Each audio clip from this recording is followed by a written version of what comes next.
Hi everyone, in this video we're going to prove that this function is complex differentiable everywhere in the entire complex plane. In other words, it is analytic on the entire complex plane. In other words, it is what's called an entire function. To do this, we are first going to think of this function of having the form u plus iv. Then we're going to show that u and v have continuous first partial derivatives and that u and v satisfy what's called the Cauchy-Riemann equations. Okay, it's not a hard proof. But it is a little bit subtle. So let's go through it. So proof. So the first thing we have to do is, well, let me refresh your memory. What are the Cauchy-Riemann equations? The Cauchy-Riemann equations say that you have ux equal to vy and uy equals negative vx. So these are the Cauchy, it's a negative there, sorry, negative vx. These are the Cauchy-Riemann equations, right? Let me fix that, make it look a little bit better. There we go. Okay. It looks worse. All right, there we go. So those are the Cauchy-Riemann equations. All right, and so to show it's entire, to show it's analytic everywhere, we have to show that these hold and that these are continuous. It's important to mention both. So let's start by identifying our u and our v. So we'll let u be equal to e to the negative y sine x. That's the real part of our complex valued function.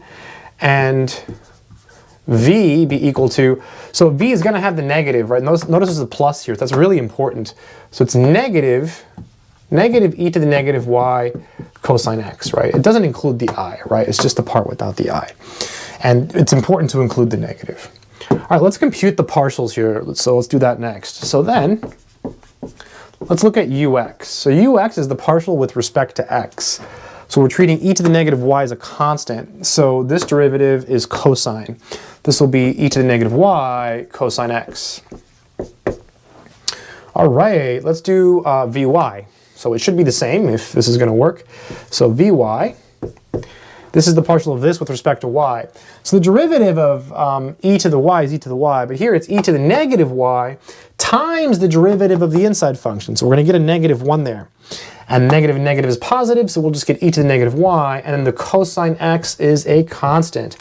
Again, the derivative of e to the negative y, I'll write it up here. If you take the derivative of this, you just get e to the negative y times negative 1. So you get negative e to the negative y via the chain rule.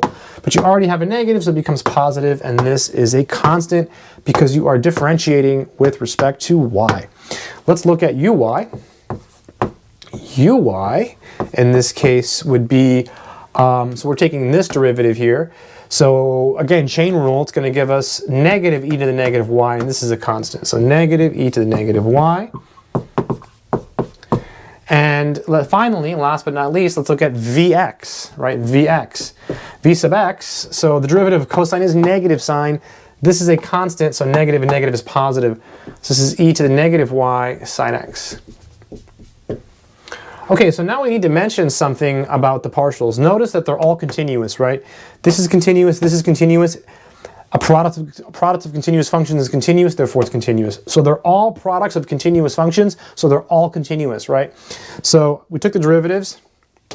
Let me say, and all are continuous. Continuous.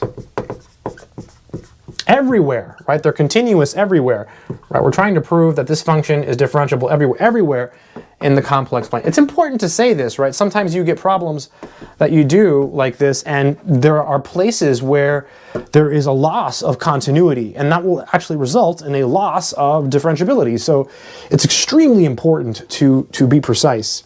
So we've taken the partials of u and v. We have mentioned that they are continuous everywhere in the complex plane, right?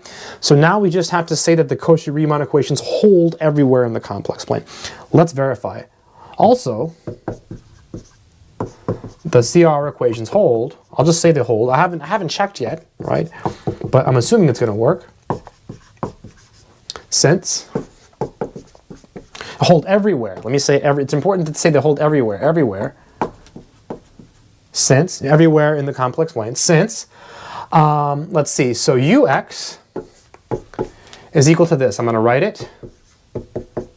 Okay, and let's see, is this equal to vy? Yes, it is. Beautiful stuff. And let's see, then uy is equal to, where's uy? Here it is, negative e to the negative y sine x. I haven't looked yet. I don't even know why I haven't, because I'm writing, right? So I haven't actually looked. I hope they hold. Let's see. And this is equal to negative vx. Where's vx? Oh, there's vx. Oh, look, you put a negative in front of it and you get this.